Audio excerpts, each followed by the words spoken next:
Hello and welcome back. It is time for the final series of the group stage of the Red Masters. Of course, before we get all into those important play-in playoffs, which I'm very excited for. But right now, we've got to finish off the group stage, and to do so, we're going to have Quest playing up versus beastcoast, and Quest are in a pretty good situation, Tigov. Yeah, they're looking pretty good. They did lose to Extreme at the very end of a full best of two day yesterday. So if they maybe got one win there, two wins, different story today. But yes, they are currently in the driving seat, the only team to have 3 wins to their name, and that's after a roster swap, right? Of course, they're now playing with Malik instead of Omar. A lot of people expected them to maybe crash back down to earth after their kind of meteoric rise recently, but no, they're holding true to their form. Yeah, not just that, but they've got a new coach coming in as well called Guess Who I haven't heard of before, so yeah. Pretty apt name. But yeah, wild that they're still able to find this consistency. I mean, is more than just your offlaner and your coach, apparently. They're still able to hold that kind of core gameplay together and put in a really impressive performance here. So yeah, I think all eyes on Quest. And Beast Coast, unfortunately, not quite so good. They are locked in for the playoffs, so it doesn't matter what happens here. They will still be locked in for the playoffs, but they can get themselves a theoretically easier matchup if they win this series and drag themselves up the rankings a little bit. Yeah, no, pretty much. And of course, they had their coach stand in. Now today they're playing again with Stinger, so they have their full roster back in force, and that is the beauty of the play-ins. It's like no one's getting punished for being in poor form today. The punishment comes when you get to the play-in playoffs, where that's when, if you can't win those series, that's when you get knocked out, right? So, yeah. Again, not great for Beast Coast, but it's not as if they're already eliminated and they already know their ticket home is in 3 days' time, right? Like, they've got that one last chance to remedy the situation of a poor group stage. Yeah, but it's time for action. It's time to make it happen. It's time to, again, give yourselves the best possible chance of putting in a good performance in those all-important play-in playoffs. So we'll see what they're able to do here in Quest, of course. Their situation's a little bit more complicated, so they're not entirely locked in for the groups. They still have to, they can either win this series, take 1 game or 2 games in the series, and they also have to, other teams, 9 Pandas and Extreme have to win both their series, and then there'll be a 3-way tie for the top 2 places, which I believe I just checked was is settled through new staddles. So that's how they'll kind of figure out the ties. This system would crumble if they had tiebreakers to be played. If they're literally playing the play-ins like we're playing the play-ins in like what, an hour or like maybe 2-3 hours. Sorry, like if they had to then, sorry guys, let's play another best of 1 real quick. We just got to redo this.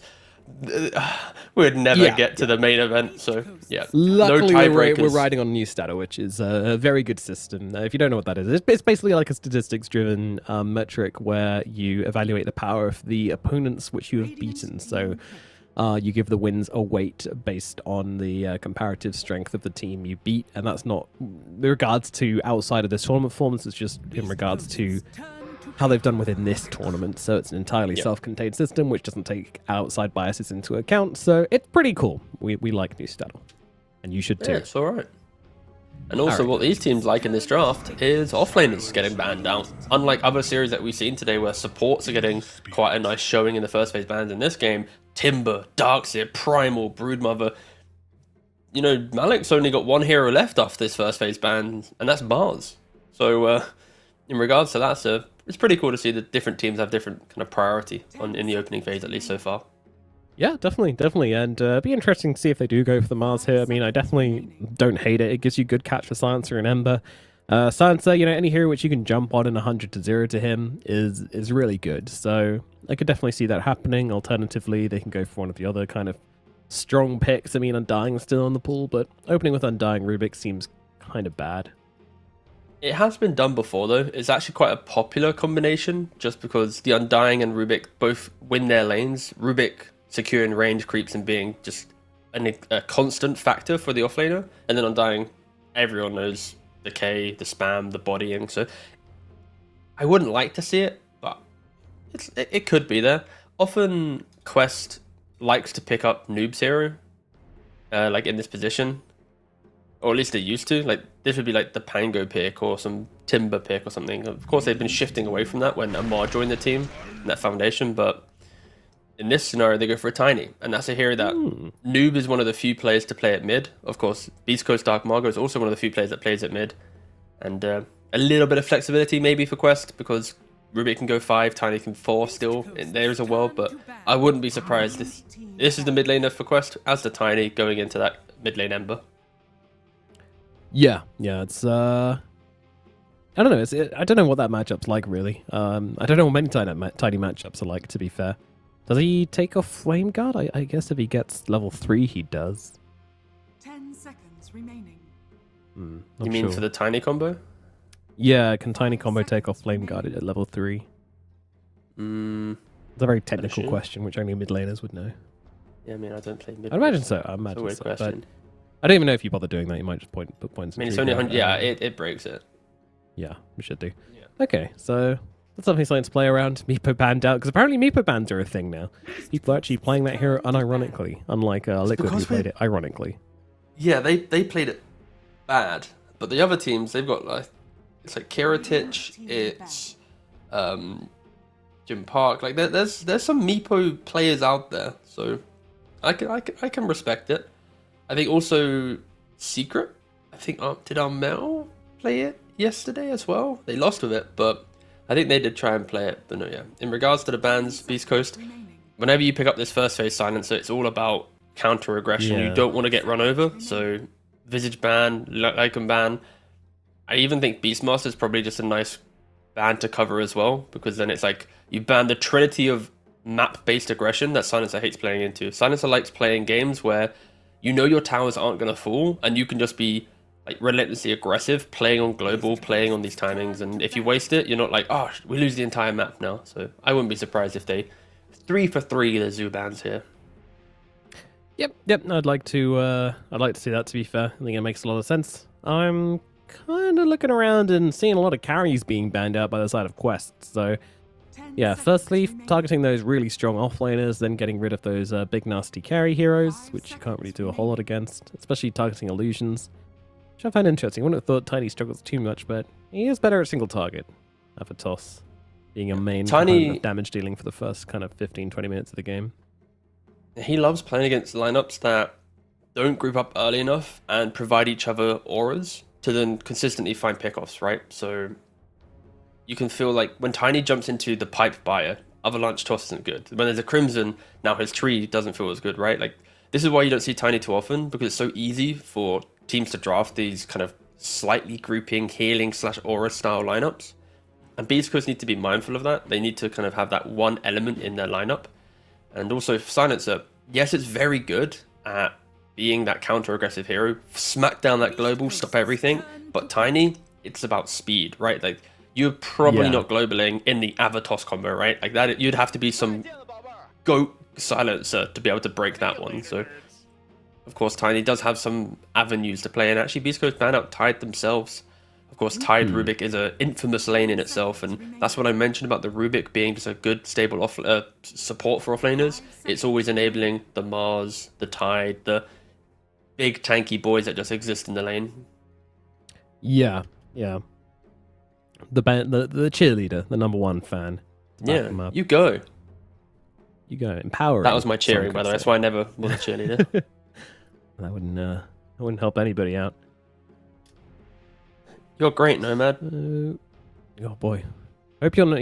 Well, I hope your partner's very good at cheering people on. Because if you ever have a kid, then that on sports day ain't going to be too empowering. They're not going to be winging any egg and spoon races with that behind them. Radiant team pick.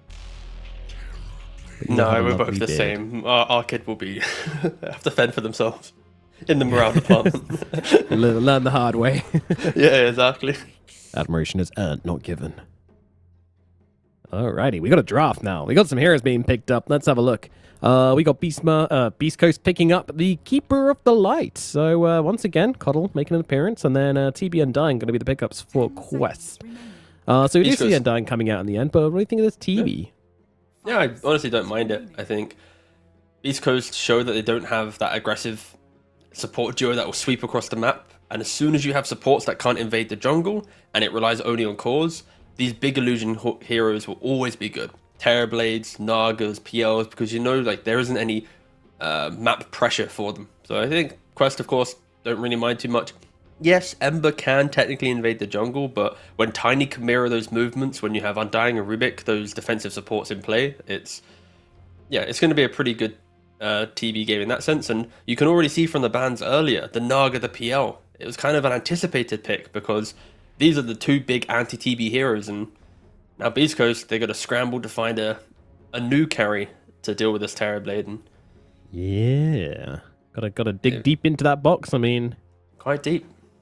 How unconventional can they be here, though? Because I can see something like, ooh, that's kind of cool. I'm not entirely convinced this is offlane. We shall see, but I have my suspicions. We'll see. I know. I'm being a little spicy today, Tigo, but yeah, I see it. I don't, but I'm going 75-25. I think a 25% chance that it could be Carry Legion, but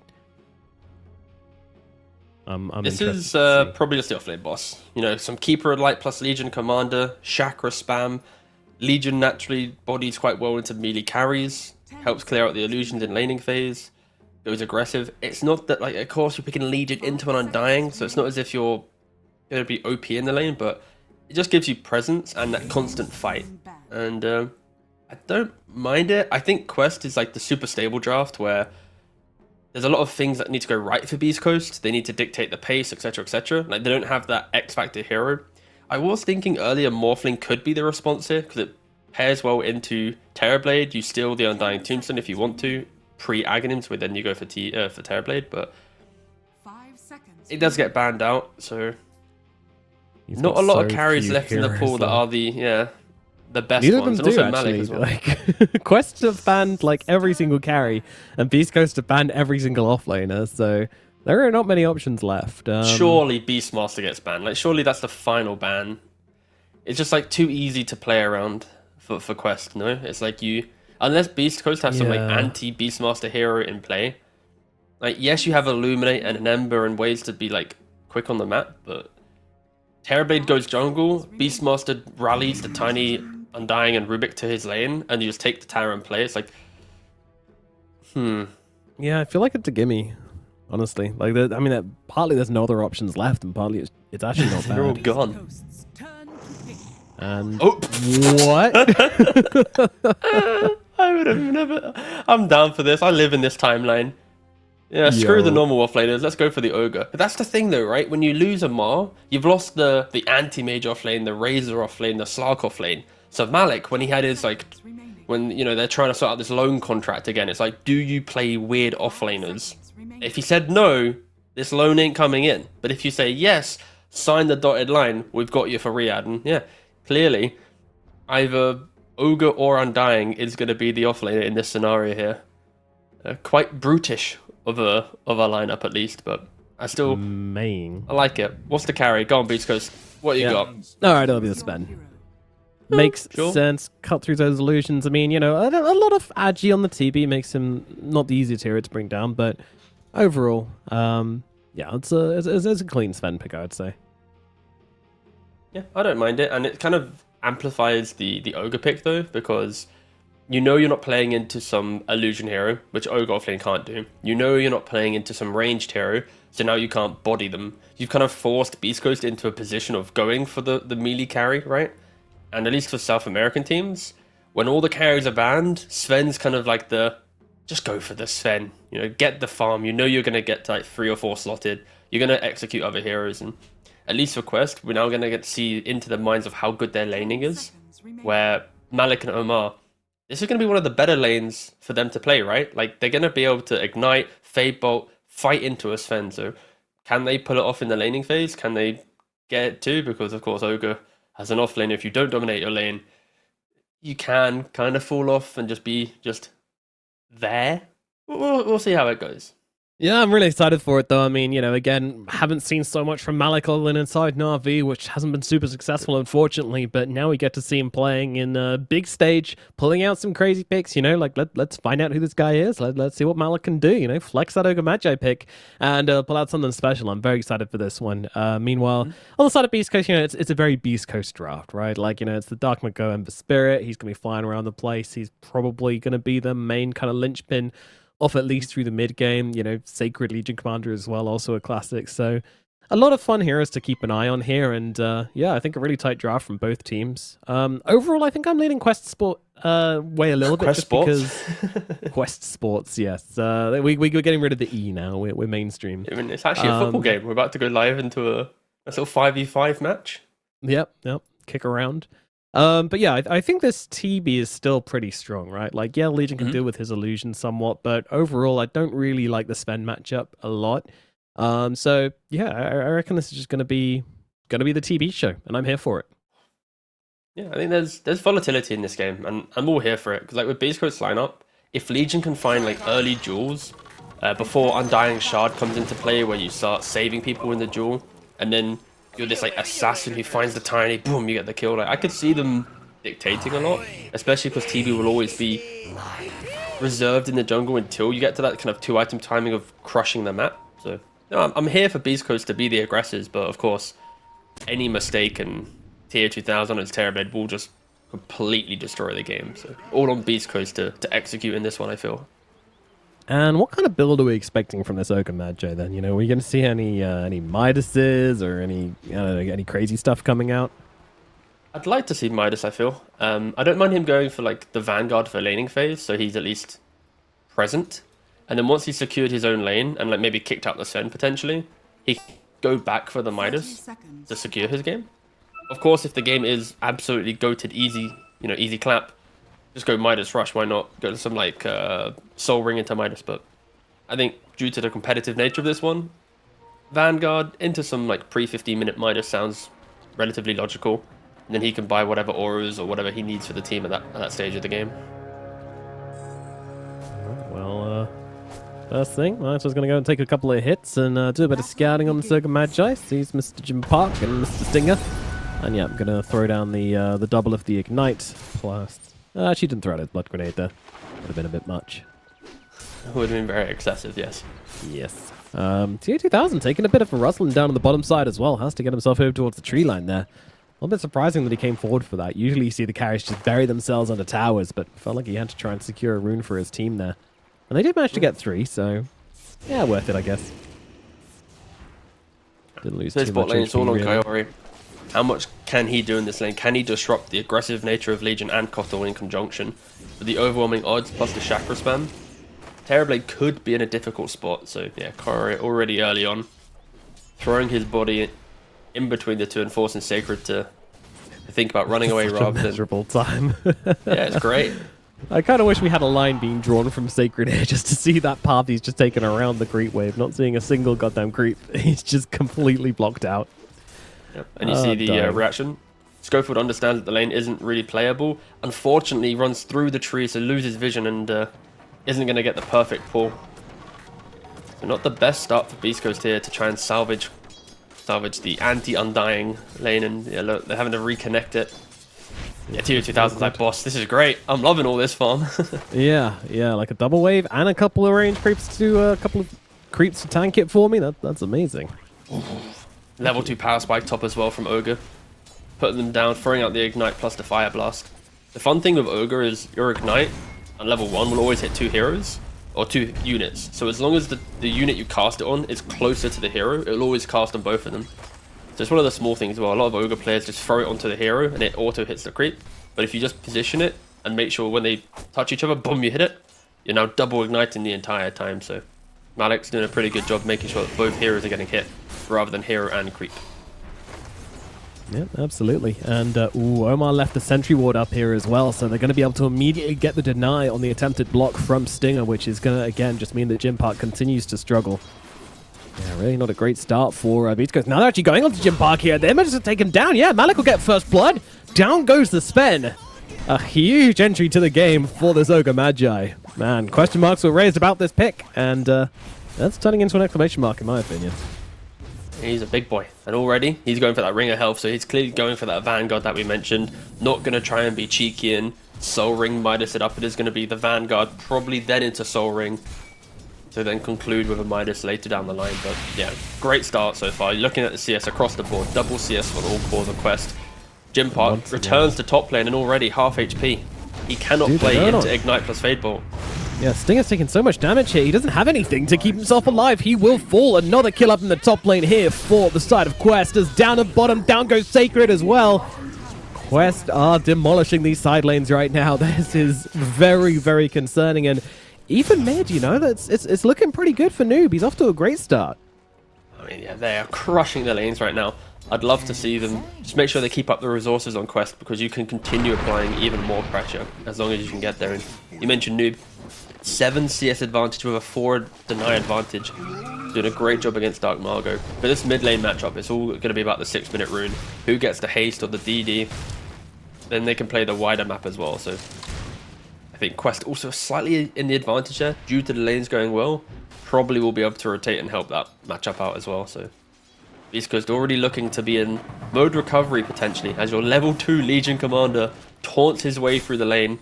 Of course, you can't aggro them there, mate. It's not 5 minutes, so not the best start for Beast Coast, unfortunately. Yep, they're gonna just kind of keep it in recovery mode, and again, 4 minutes comes up, and Kaori's gonna grab himself a water rune. The other one, Noob should be able to grab. It's gotta be a little bit careful. Darmago could try something fancy with a sleight of fist grab, but no, he's not gonna bother. That's pretty difficult stuff. I like the fact that Noob was always considering, right? Just posturing, making sure he didn't rush to the rune. Yes, yeah. The regen game is so difficult for Dark either. Margot. And Malik, another kill?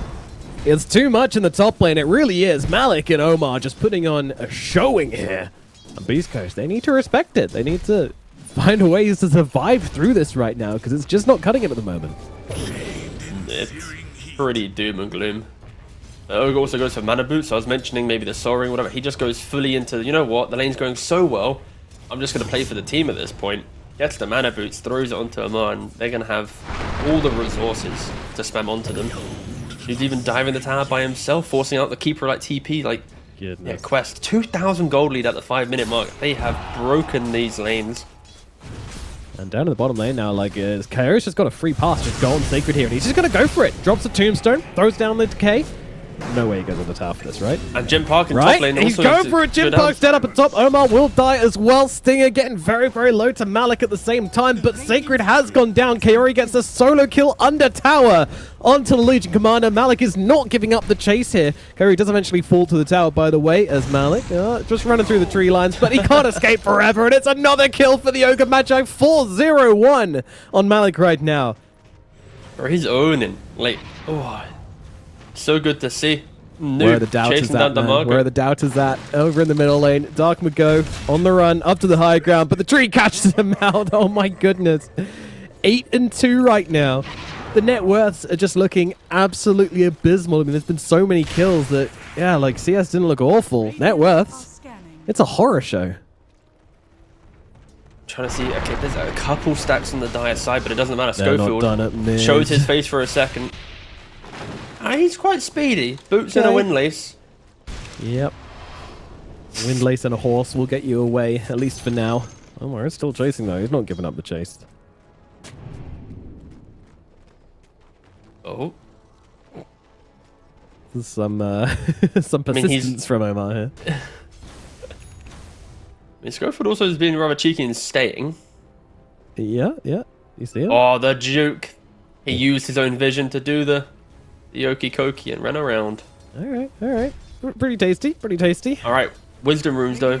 If Quest get both wisdom runes, this game. Call it. Whew.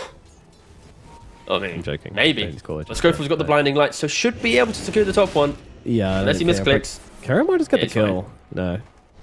Doesn't want to drop tombstone on a. No, I mean, I just he's watched not him getting dive. the kill. Dude, I just watched him dive a tier 1 for a Legion Commander. I don't. Oh, he'll get the kill though. Sacred maybe. Yeah. Psych. Looking at him. Oh god. Kaori's defending his tombstone as well. I mean, look at this man. He's like, he's keeping it alive. This is so ridiculous. How is he allowed to be here? All right. Yeah, he brings him down. No man's never wrong, T. Yeah, I mean, it took some time, but yeah, 2-0 and 2. He's got 2 points decay. Of course, that will do the killing blow on like level 1. Quest, they are running away with it. 4.5k net worth on the Ogre. We mentioned this whole Midas situation. He's only 200 or 300 gold away from it in the top lane. And he's having a stellar game. Tier 2000 completely uncontested. Sure, Sting is tickling him a little bit here.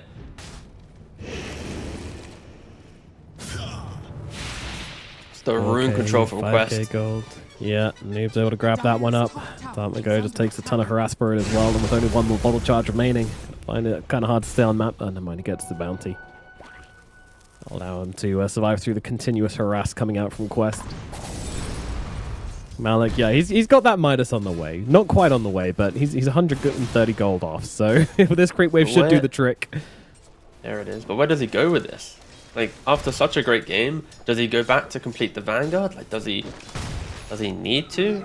Can he just go more independent and become like some super annoying hero? Oh, Halberd would be so annoying. True, would be. The smoke was caught by the Dire vision, so should, in theory, be fine. Yep, Dire are using the scan as well. Some nice artwork on the map. From Goes Quest. red. Gym Park runs away. How greedy is Gym Park going to be, though? He's hanging around for this camp. They see him. They lose the vision, though, and they cannot quite get the lift off in time. So I'll take his creeps to send a message at the very least, but that'll be that. And the Sven gets to keep on farming, which is a very, very small mercy. Dartmago, I mean, he sees this Undying at mid, but I'm not entirely sure how much he can even do against Kaori. He only has 1,000 more net worth than the Undying, right? Like nearly 10 minutes into the game. Like, this isn't some phase boots corrosion ember that's slighting the Undying. Look at him. If that was in a better game, he's half HP there. He's like, oh no, why am I mid? But because of how shut down he's been, the rotations to mid lane from the supports, securing the water runes, preventing the active runes going the way of ember, the independence of TA 2000, sorry, and this Malik in the top lane. Yep, and they're actually going to make a play down at bottom now. Yeah, they're looking for Sacred, and they will get that with ease. Didn't even get a chance to throw out an overwhelming odds. Another day, another death. They were even able to take the regen rune of Dartmago. Dartmago's kind of pissed now. He's like, all right, you can stay in my lane, but you can't take my runes. But Noob's here. He's ready to back him up. In comes the Avalanche. In comes the toss. Perfectly comboed by Noob. And they will take down the Ember Spirit. He had a Remnant out the whole time, by the way. He could have gotten away, but he just didn't have a chance to. Noob comboed it too well.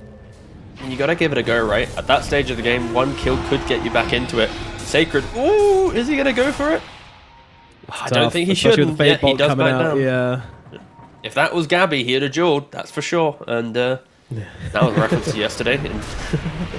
Yeah, not just a random shot being thrown, just catching strays. Stinger go for the TP out. Knows he can't fight under the tombstone. Kaori, though, he's a beast right now, but is he killable? That is a question. And the answer is yes. At last, Dartmago finds something, but he might not be out free. Oh, yes, he is. He's got another Remnant, playing it carefully, sees Malik just running at him, but actually just kind of turns around and face tanks it, and that'll be his death. I guess he didn't know they had a ward there, or... Exactly that, yeah. He was hugging the tree line, thinking he was fine, but yeah, Ogre, before he even turned around the tree, boom, hits the stun. And you can just see this Undying. He's just playing in such a way where it's like, if you kill me, you're going to have to use so many resources whilst you're starved that my Tiny will be able to counter-initiate. My Ogre can waddle in with the unit that he is. So, yeah, Quest making sure that this lead feels like it's double the lead it is. This entire time we didn't really cover it, but Sven, he did farm up several stacks in that Dire triangle. He is not in a great spot, but he's in about 10 minutes time I'll be some form of hero. The issue is all three cores are scaling for Radiant, whilst Beastcoast are becoming a 4 protect 1 in a game where Sven isn't even the carry that should be the best carry in this game. So rather awkward. Corey instantly, he dies, respawns. I'm back again, boys. Gets the demon in their faces, just playing up, playing aggressive, trying to make the most use out of his hero he can, and Stinger's going to go down yet again. It's just not playable for this guy. Too much damage, too much catch, too much harass. Noob with the blink dagger, just threatening anybody that dares show in this middle lane. Beast Coast, they're just trying their best to delay them. They're trying to kind of plateau Quest a little bit in the mid. They do see Kaori here, and the Ember Spirit, he does pack a punch when he gets on top of heroes, but of course has to be careful as Noob. Actually going for Stinger instead. Schofield, sorry, going for the easier kill, potentially, onto the Coddle. Tree thrower is there. It's a lot of damage, but the neutral creeps will come in and get the deny. Very nicely done. Alex Malik, Gym stun him. There we go. Yeah, he's holding it. He's holding it. He's I getting was the spooked. value out of it. Ultimate popped by Jim Park. He's just going to have to use that to get away, though. A very, very sad use of the God Strength there from the Sven. Just going to go hit some creeps with it. Malik's still got the hanging pipe around. as Has well. a pipe. Yeah. Yeah. Smoking. Oh, no. Dark caught out again. Noob. He gets a toss off. He's going to kill him. Oh, man. The Ember Spirit. Not another death. Another one. Dire's You mentioned Halberd for Malik as well. Like, he's got the pipe going Halberd. They're just running around the map and just getting kill after kill. Like, there's nothing Beast Coast can do. Like, the sad thing for Beast Coast, even if they brought all their heroes together to go for a kill, they just don't have the damage. They have quite a greedy tricore that will rely on, like, 2 cheap items to get into the game, with 2 supports that don't help execute on initiation. And Quest, it's the complete opposite. Every single hero, bar maybe Terrorblade, thrives in the early engagements, that kind of scuffling. And it helps that now they have the 8k lead, 12 kill lead as well. East Coast, they need to try and dodge this complete unit of a death pool that Quest have generated in the first 14 minutes of the game. Tombstone is down, but the Maybe- duel comes out immediately, and they are going to be winning this one. So Sacred gets something, and now looks to just annihilate the Tombstone. Global Silence comes down as they move forward here onto Omar. They want to just take out the supports, take what you can get, and be done with it. Omar surviving for a pretty long time here, though, and with the lift up very back, they need to finish the job, and they will finally bring him down, but not before they bring down both Stinger and Schofield. Now they move across Noob, though. He's kind of surrounded by both Sacred and Dark Mago, but Malik's on the front. He doesn't have the most amount of health or mana to work with either, though, so I think they might be running out of resources here on the side of Quest, and Mago comes across, finds this haste rune. This is bad. They can now start to chase down these Quest heroes. Jim Park comes through on the sideline, brings down Malik. That's a big kill streak going their way. Noob with the toss back, but the haste rune's there on Mago, but with the TPs coming in from Quest, it will chase back the side of Beast Coast, so they will be left wanting for now, but still a little bit of hope in this game for this team. Well, I was about to say, as the fight broke out, it's like the only thing Beast Coast can play for is playing the wider map or getting that quick overextension, and it happened. Kaori, he's been playing so beautifully, but that one time he steps out, dies, and then Beast Coast flood through. Of course, the repercussions are after the fact. Quest just go again, right? Quest are just going to be relentless in this game. They're just going to keep throwing bodies at it. Maybe when Legion gets the Blink Dagger, you sync that up with a Sven, you know, BKB or Blink Dagger. That's going to be kind of Beast Coast moment to be happy. I guess it gives them the silver lining of, well, we can kill them as long as they are a little bit spread. So Quest probably going to reform a little bit, make sure that they don't get too carried away with this game. Yeah, absolutely. Dire's middle It's, tower is you know, under they've got so attack. many resources and basically no cooldown in any of them, which is what makes this Exactly. team so strong. And again, jump in, toss back onto Sacred. Sacred immediately looking for a dual target. We can't find one, and will unfortunately just be run down here. So much damage available on the side of Quest. It's actually insane. You get these toss backs, you get these kills, no questions. And here's a pipe coming the into boys. play as There well. we go. Yeah. Radiant's bottom tower is under attack. Noob's always been a very fun mid laner to watch. No matter what hero he plays, he's always looking for that next kill, that next opportunity, and you're seeing it here. He's fishing quite beautifully on this tiny, always progressing the map through pickoff after pickoff. I'd be What's surprised your if Quest favourite presented noob that. hero? My favorite noob hero? I mean, it'd have to be Snapfire. Same. He was the GOAT. He was doing it before anybody else. Radiant's bottom Yeah, tower he's been He doing was it for the day one. years. Yeah, he's the day one Snap player. He's also held strong for like Pango and Tiny. Like when Pango would go down, Tiny goes down, he's still the player that does it. But all three of these heroes can kind of have the same playstyle. Snap with the boots of travel being aggressive, the Cookie, Tiny of course Blink, Pangolier being Pangolier. So yeah, he's always had a very specific style of play. Sacred shows up for a second and boom! Noob's there again. Oh my god, it's so With the toss difficult. back. I mean, you kind of have to play in this dangerous areas if you're the offlaner of Beast Coast, but it feels so bad to be dying like this as a Legion Commander. You're just not having a game, and you're not going to have a game at this rate. Radiant's bottom tower is under attack.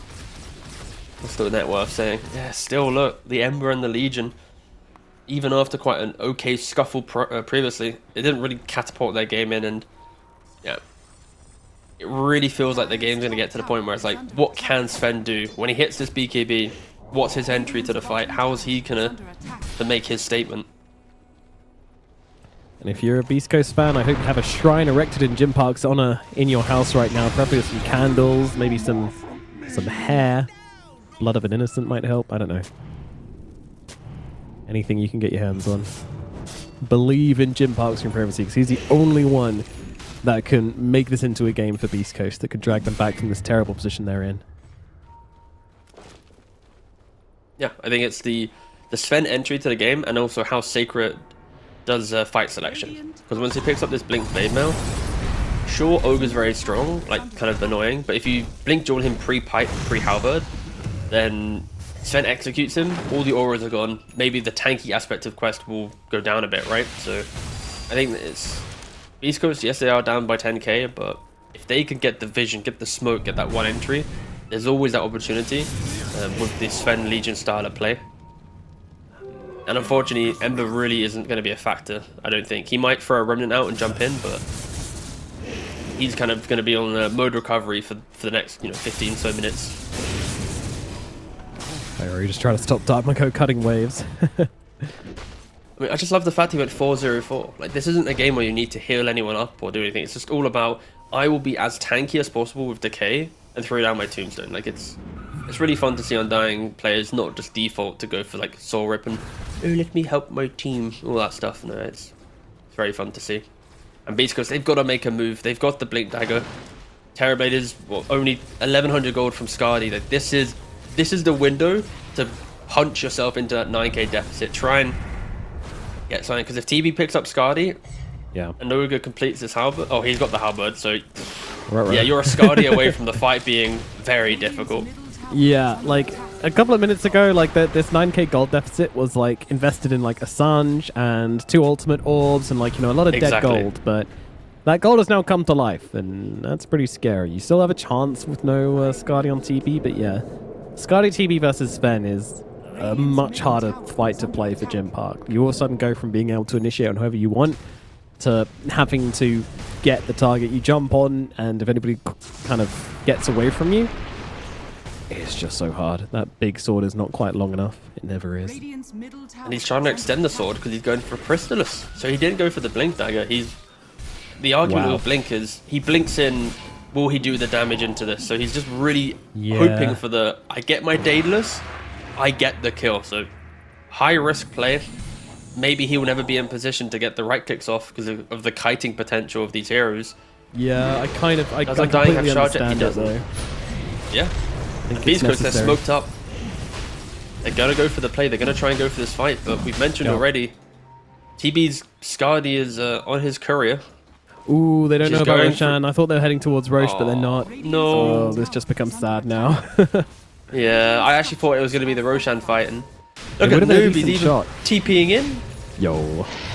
What? Jim Park, they go. They find the duel. They manage to catch out the Ogre Magi, but they need to get the damage off. But Noob is there to just control them up right now. The Global Silence comes down. They need to finish the kill onto the Ogre Magi. Jim Park, he's getting the hits off, but he's not doing the damage. Wait, Sunder out from TA2000 to try and keep Malik alive, using the Aegis as they turn around on Jim Park, and they will take him out. Finally, the Ogre will fall, but it takes him such a long time that they are just losing everybody. Stinger is gone. Sacred on the run. Omar and Kaori chasing him down here. Sacred doesn't really have anywhere to go. Stormhammer out from Omar. That's going to allow him to get on top of him and take down yet another.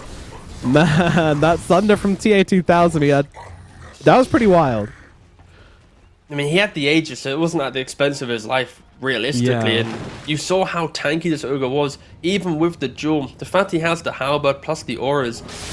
It's Beast because they didn't have the damage to eat through it. Sven, he tried his best, and yeah, you sundered, you turn around, you drag the fight out even longer.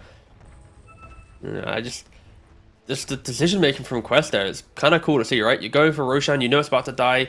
Just go take the fight mid. What's the worst that happens? We lose the Aegis, but then we continue breaking down their economy. So, yeah, I'm not opposed to it. I think the winner probably still goes the way of, you know what? I actually think Beast Coast probably draw even, and in this state of the game, you take that as a mini win, right? Because the argument for Beast Coast is we now take the Aegis, so at least they're not hitting our tier 3s with Aegis.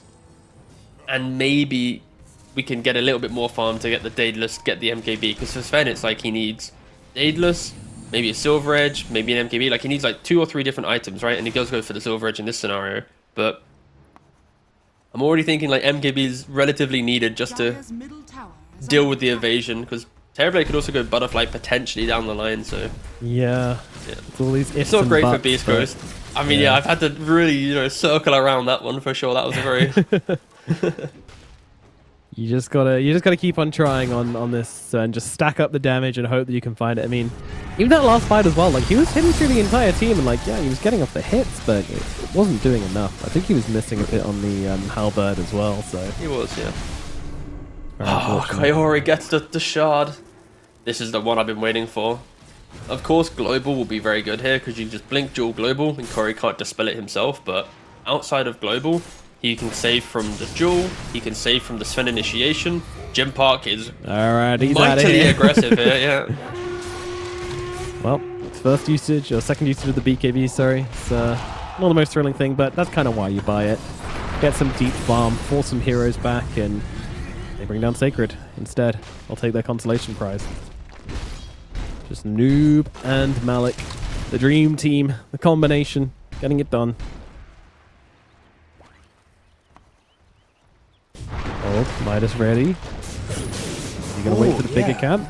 No, he's gonna. Oh, he had it 3 times and he used it on a 2 creep camp. That's inefficient. That is very inefficient. Report. But also, look at the quick buy of Malik. He's going for the shard against Sven, who's all about that physical damage. You take away 1, 2, a couple hits.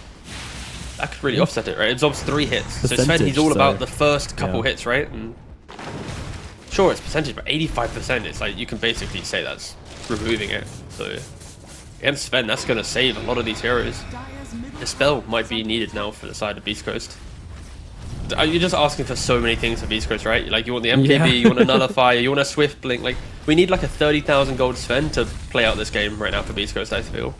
So many small layers of defensive capabilities from Quest, enabling them to keep playing so aggressive. Yeah, it's a tough time, and yes, Legion didn't really get going at all. Like, just kind of had to play a sacrificial lamb, Dart Mago. He's a Kaya Sanj Maelstrom. Like, sure, he'll still be able to do work. He'll still be able to throw out side of fists inside fights, but it's nothing thrilling. It's nothing game changing. is under attack. Farewell, Schofield. He died doing what he loved. Warding. Dire's bottom tower has fallen. Quest walking up to the high ground. Oh, Jim Park? Yo. All right, he's going in with the Silver Edge. Wants to try and find a target. Going on to TH2000 of all people with the BKB and the Global Signs coming down as well. They need to finish off the Terror Plane. They might just be able to do it. He's dead. Down goes the big man. And now look across to Malik as well. Jim Park getting it done right now. In so. comes the Sarcophagus.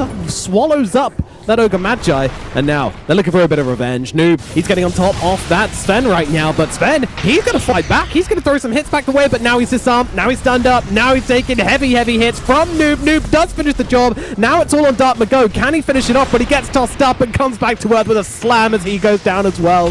Schofield trying to do something, but there is nothing left to be done. All 5 down on the side of Beast Coast.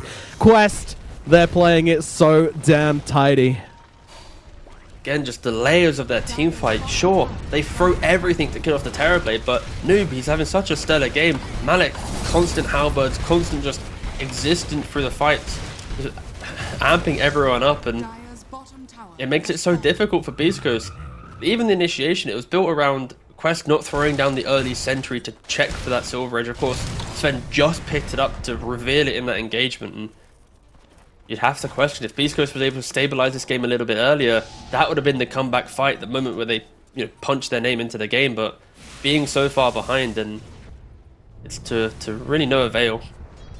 Look at Sacred. He's hoping for at least something. Surely Yep, Ogre's trying going to to keep find him it. alive. It's a duel onto a puny Rubik. It's only a tiny Rubik, and it's still not going to work out, unfortunately. That's rough for Sacred. He's not having a game. Malik's got Hex. Oh my god. Pipe, Halberd, Hex. He's doing everything in his power to... I mean, it's on the courier. It's gonna... Soon TM, he's got Hex. Sorry for the audio listeners. He doesn't have Hex. It's coming out, but still. It's on I just have the to spot way. a line. Yes. Can't accuse me of it last game and then do it this game. Yeah, I know. Noob. Noob, Oh, though. no. Throw the tree.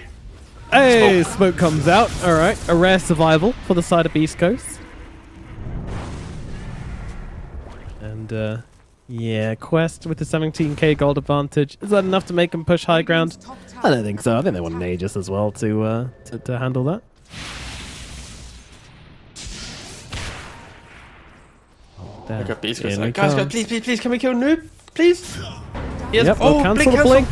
Yep, I feel like I had a chance there. The duel comes out. They need to get the damage in. Can we get the second duel of the game? Yes, we can. Hooray. 66 duel damage. 1,100 gold. Woo. Wow, that's a lot. 279 apiece going the way of Kotal, Legion, and Sven, and then 1,098 gold going the way of Ember. That is, for a single kill, you take those. You know, you take those. And for me, I feel like for Jim Park, like he is right now screaming to his team, boys, if I get MKB, I can do it. He is trying to instill hope and faith into the side of Beast Coast. And the way that they sweep across the map, if they find tier 2000 here and force Tiny to buy back, then this game could get quite dicey.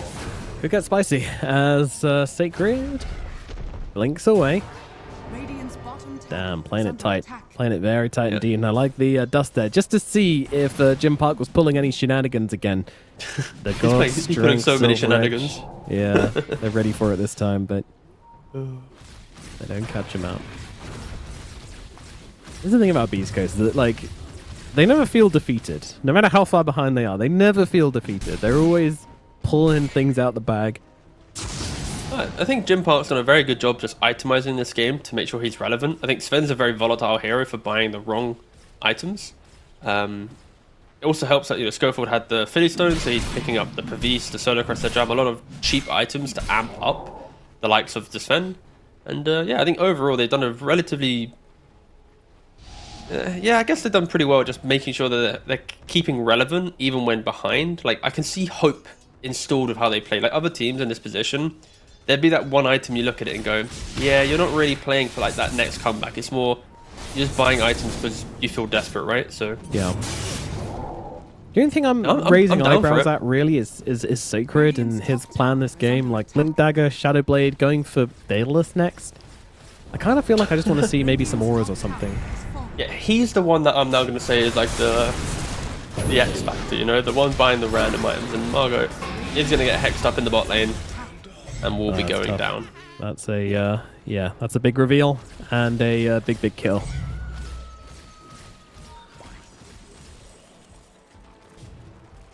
See you later, friend. And again, this might be an invitation to start. I mean, they want to go hit on the high ground just to make sure quest heroes come. Forces buyback, yeah. Yeah, maybe force the buyback. Maybe just force Beast Coast back to the bottom lane, get back into their base. Yep. Key thing, Corey has the Lotus Orb now. He can always save through the Blink Dual Global because he'll be able to Lotus himself and then Tombstone save whoever gets jumped. But Corey, he's really the hero that's giving confidence to Quest to not care about anything. And of course, killing the Ember. Ember's not going to buy back in this situation. Like when you're this far down, like if you buy back, it needs to be because you've got the perfect fight. Otherwise, you're now delaying your comeback item, right? And this push is... You're going to lose a couple racks because of it, though. Yep, you really are. MKB now complete on Sven. 13 seconds though on Ember, so they've given up 2 lanes of racks in the hope to take a single fight. Yeah. See how it goes? Yeah, it's... Quest, they are just kind of on like autopilot, right, in this game. They know exactly what to buy, where to play, where to fight. They had that one slip-up that gave Beast Coast a little bit of hope, but now here it is. Here's the smoke up. You win this fight, Beast Coast, the game continues. You lose it, you're probably looking towards game 2. And again, look at this. Quest so ready for this. They have the Observer, they have the Sentry. Place down the Hex up the Sven. That is exactly the right target. They want to jump on, toss back into the clutches of TA2000. And just like that, I think Beast Coast hopes and dreams may be quashed. A ambitious duel, to say the least, coming out from the Legion Commander. Oh my god, that was not a fight. That was an absolute slapping. Stinger somehow hiding behind a tree there. So pretty impressive. Beautiful construct, right? Yeah. It's the way that they read the smoke. And there you go. GG. Yeah, Done. GG is cool. That was beautiful. Back into that.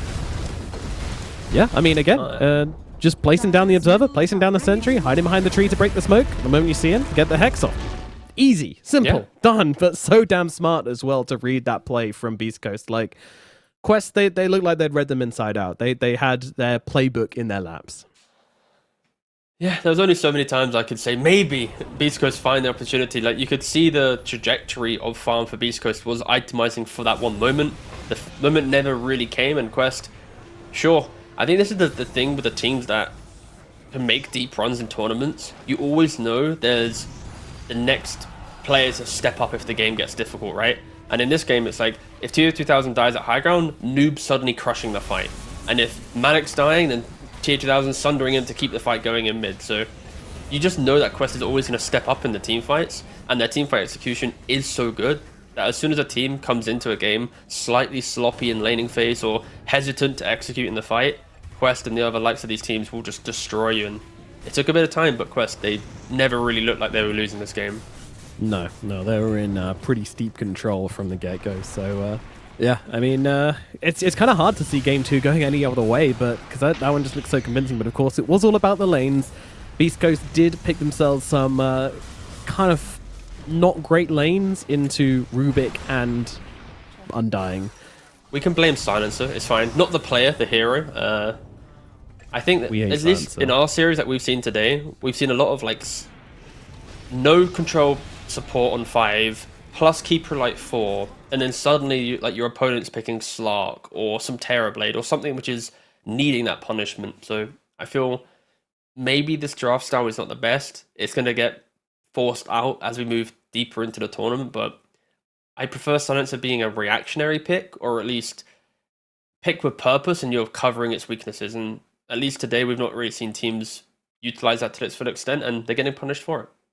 Yeah, definitely. I think for me, standout performances from Kaori, absolutely. Like this Undying did mountains of work in the early game, just controlling them up, and also I think Malik as well. Probably MVP this time for me. Malik was just sick. Like it's really cool to see kind of a stand-in just doing this well, and yeah, making this kind of unconventional hero just look absolutely busted. He owned that top lane super hard in the combinations with Omar. So yeah, cool to see. And that'll put Quest one game ahead, meaning that one more game will get them a win and secure them the top place in this group. Can they pull it off? We'll be finding out after this short break.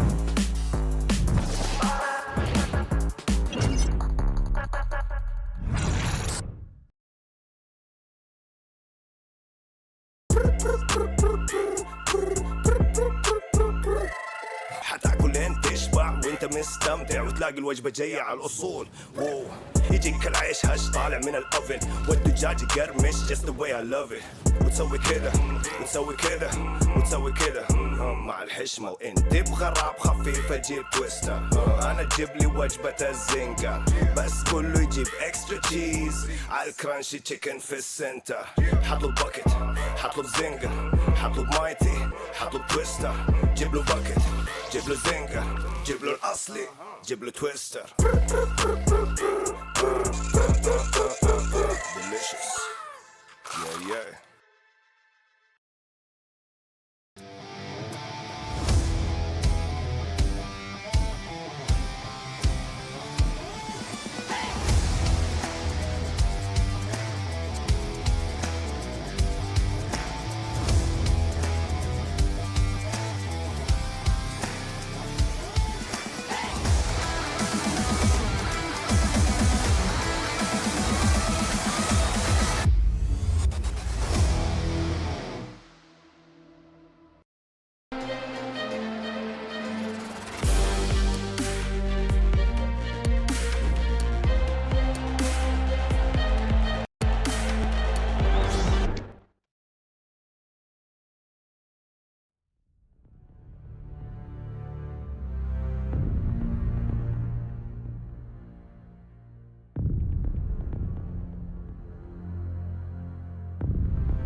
Hello friends and welcome back. It is time for game number 2 of Quest versus Beast Coast. These two teams are battling it out right now, but unfortunately due to the results of the last couple of series, Quest are now confirmed through. Well, not unfortunately, I mean Quest will be very happy about that one, but it does mean that this game doesn't really mean a whole lot because Quest are now confirmed through to the group stage due to Secret being able to take a game off 9 Pandas, which means 9 Pandas can no longer get a win, which means they can no longer be 3-1-1, which is the only way they'll be able to threaten Quest for that top spot. Therefore, the Quest are now the top spot, and yeah, it'll be between them and Extreme or who gets the top spot.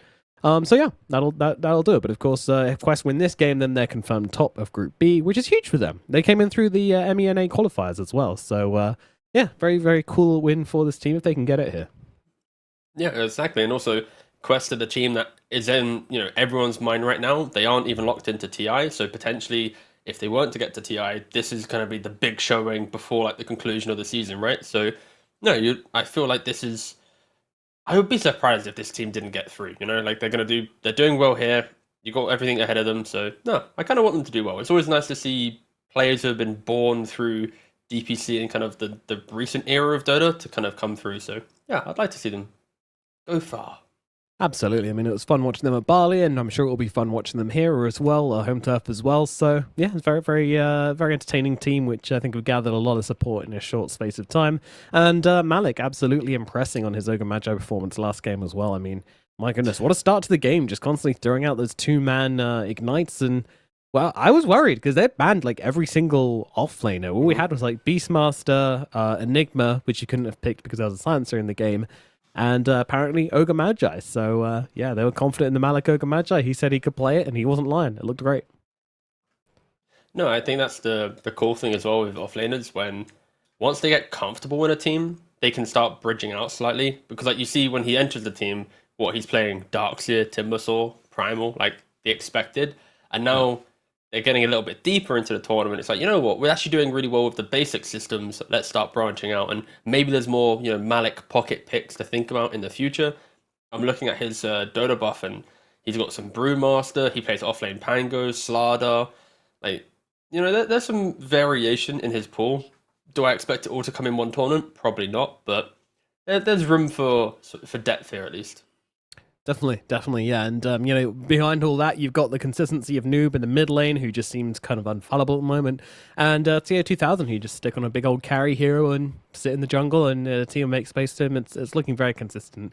Beast Coast, meanwhile, I just want to see stronger supports, stronger lanes, Give yourselves a fighting chance in the early mid game, and yeah, I feel like the first phase is going to be critical for that. Get yourself some strong supports, and I think that's the ideal jumping off point for Beast Coast. It's also like when you look at Beast Coast's previous drafts, I just can't draw a line of similarity between them, right? Like, if I look at the carries, Sven, SF, Naga, Terrorblade, CK. I look at the mid lanes, it's Ember, then a Tiny, then a Storm, then a Bat, then a Kunkka. Like, when a team's down, you can see them often scramble to go deeper into their playbook, and maybe this will work, maybe that will work. And at least against Extreme, 9 Pandas, and now Quest, like, they are just changing up the draft so drastically each time they enter the game, and maybe that inconsistency is hurting them, because like when you look towards teams like Gaming or Quest or Tundra, even Liquid to some degree, when they're not picking Pudge techies, there's always a clear formula that they follow, and they just are so damn good at executing on that formula. And right now I'm not seeing that from Beast Coast. It's a bit more rough around the edges, and yeah, it's unfortunate, but yeah, they are confirmed now 6th place in the group. They can't get enough wins to get a higher seeding, which means they are going to have to play up against a 3rd place team in the play-in playoffs. So it's not going to be an easy road for them to claw themselves into the next group stage. Yeah, that'll be TSM, right? They're the 3rd team over in Group A, so tied with Entity, but I think TSM might win out in Newcastle. I'm not quite sure, but yeah, it's either TSM or Entity based on scoring alone, so yeah, well, we'll see how they're able to do. But I am a little bit worried for Beast Coast and their chance of making it towards the main event. Like, it's tough. It's a sticky situation for them. So to start things off, we're going to see the Chen. Meanwhile, Quest Esports respond with the Doom and Lions. Let's start on the Chen, because we did mention how important the supports are going to be for the side of Beast Coast. So how does this Chen measure up? Is this the kind of hero you wanted to see from them? I think Chen is a very good lane securing hero if the right player's on it. Of course, Beast Coast are going to be good on the hero. I'm expecting them to understand the motions of it. They are first picking it after all. The issue with Chen as well is if your opponent beats you in the lane and makes these quick plays like Quest are known to do, now your Chen is like, oh guys, I don't have the creeps, I don't have the map to play, right? So again, volatile hero, if you execute on it, you can crush a game. If you can't, then you're going to be always questioning, well, I wish we had that stun from this position, right? But if Beast Coast can just pick up the correct laning combo, then they'll be fine. I think like a Monkey King, for example, in the carry role would be pretty good to fight into the Doom, to give Chen purpose in lane and throughout the game. Yeah, that could be a cool option, but yeah, execution is key in this scenario. It absolutely is. So first up, we're going to have the Clockwork coming up as well. So just, wow, laying down the supports. But yeah, they are strong. Clockwork's another strong one as well. Gives you kill potential in the laning phase as well, which I think is good for Beast Coast. Like a lot of times when they are winning lanes, it's often down to, you know, that killing mentality, that killing thirst, which Beast Coast often find in certain games, whether you can unlock that in Sacred or whether you can unlock that in Gym Park in the lane. It also boils down to the volatility of drafts, sorry. Because like I'm looking at their drafts as well, it's like, at what point in Riyadh have they picked Chen first pick? They haven't. How many times has Chen been through the ban phase? All of them, basically, other than when they banned it themselves. Like, no teams banned it against them. This isn't as if it's like, oh my god, Beast Coast are the Chen team. Like, it doesn't come to mind as being like the OP Chen team. Of course, they played it in the past, right? But again, it just boils down to that each game feels so different in regards to draft. Like, I'd love to know what their draft notes are. It's like, if lose game 1, flick to page, 69 and then just YOLO it, it's like, there's some wild stuff happening in the prep stage, I feel like, for Beast Coast. And yeah, of course, Clockwork, we haven't really mentioned it too much, but a very good hero against line. Any of these backline jumpers hate getting scouted out, so of course Rocket Flare plus the hook shot, like you can jump the line before he can make the jump. So yeah, not a terrible pick, but the fact that you're using your closing pick here to go for a support, the Clock needs to step up and perform. Yeah, he does. Pressure's on, but no pressure. But yeah, it's not pressure, too much to play for here. It's more about the playoff games which is coming after this, which Beast Coast needs to start looking towards. But of course, you don't want to be going into that with a 2-0 against Quest. If you can 1-1 Quest, which would be pretty big. No one's done it yet. One team's beaten Quest, but no one's drawn against them. So you can take that accolade with you, and that'll give you the confidence you need to stand up against Entity or TSM, whoever they end up playing. Thing is, Quest are going to close this phase with another 2 big core, not this phase, but the entire draft, right? Because their second pick, they're going to see everything when they pick their final core. So to open this next phase, I expect Quest to pick up the Koyori hero, just to make sure they have that core flex available. In this scenario, I could still see... I mean, the casual Undying is still perfectly fine, especially if you're laying into some like Pos or Clock. So I think Undying is a pretty good option for Quest. You don't really want to pick up Silencer too much because of the aggression, but I think Silencer or Undying actually are the 2 that I'd probably think to look towards. Because you already have enough control with line Doom, so Silencer doesn't get punished. But if you want to dominate your lane, of course, you just go for the casual Undying. And Tombstone, if on the high ground, can stop the Chen creeps from running through the fight. Gives you vision as well, which you're currently lacking against the Clock. So yeah, plenty of 5 picks for Quest to get into this next phase. 10 seconds remaining. Let's see what they decide to angle towards. I mean, 5 seconds remaining. you can kind of predict what Quest are going for. You can always see what angles they go for. Oh, but that said, I didn't really see the IO coming. No, I honestly didn't either, but sure, let's go for it. You've locked yourself into first place. Let's throw out an IO. And yeah, there's a lot of options here because now East Coast can't really threaten the enemy jungle too easily. So this IO +1, like, East Coast, are they block picking the Leshrac to prevent the IO Leshrac combo? Like, that's...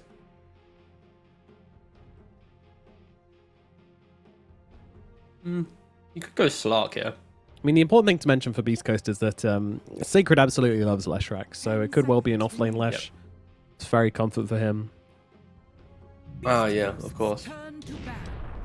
Yeah, this Void. the Slash and this Bango are interchangeable through the mid lane and off lane. Meanwhile, Quest, they're going to go for the Faces Void, so IO Void, not exactly a combo I'm used to seeing. No. Yeah, come into the fight with me, buddy. Oh, sorry, I chronoed you. You're dead now. Unlucky. Yeah, Noob doesn't really play the Beastcoast. IO amp heroes either, right? So, no, I think this is going to be a very different style of IO game where it's not going to be the, oh wow, look at the amp, it's OP. It's more, IO will still provide the additional farm speed, the HP buffs, etc. But it's not going to be like the super insane combo. Of course, I mean, Void, he's not going to be opposed to getting some free attack speed inside a chrono, right? Like, you take it. Yeah. What is the noob hero here? He really needs to play the active. Like, I think Quap is still Beastcoast's a good shout for them. pick. They have last pick, so Beast Coast will have to reveal where things are going. You would Yeah. expect the... You've already mentioned the Leshrac could be off lane. Yes, it could. Let's just see what they pick and where it all lands. Yeah, it's time for the Gym Park hero. There is a Morphling in the pool, which I think they will be considering. I mean, it is against Lion, so it's against Lion Doom. I think it's okay. It's something which can survive through Doom. I mean, even Wraith King, potentially. I know they used to like playing this hero. I'm not too sure about recent times. Yeah, true. Like, Raving would work for the whole cooldown aspect. I would be calling for Naga here, but because the Lion and sucking the illusions, a little bit awkward, but the disengage, the reset quest right now, until they get several items, they are built around, do I have Doom? Do I have Chrono? Can I fight? They have 15,000 net worth on cores, that logic disappears and they can just fight non-stop, right? But the question is for Beast Coast, do they want to try and exploit that and play for the early game? Or do they want to try and just outscale and get to the point where it's like, you throw your spells, but you're not doing anything. We have, Dire etc. Let's see. They go for Medusa. Okie dokie. Medusa comes out for the side of Beast Coast, thus rounding off their draft. And, you know, I'm always looking at diffusal builders like, yeah, you can probably build a diffusal on Faces Void if you want, but I feel like Quest are one of the teams that isn't so likely to do that. They're kind of just like playing their own 10 game. seconds remaining. So Yeah, we'll see. I want to see mean, that's an Tusk. option. That's what I want to see. I want Ooh. mid-Tusk from Noob. 5 seconds. We've seen it before, but against Pangolier, you then can shard block his role. It allows you to be disruptive enough in the early game to fight into Beast Coast, and you happily will take some like IO plus Lion to come gank with you, right? Again, the other option is still like the co-op, but maybe Tusk is more reliable throughout the game. And if the game does get difficult, you know they have the Ags to kick the Deucer away. So I think Tusk is a pretty cool option. I can see it as a nice option, yeah. The Axe is very annoying against Medusa. You don't have much mobility. But, yeah. The hero doesn't see much at play in the middle lane anymore.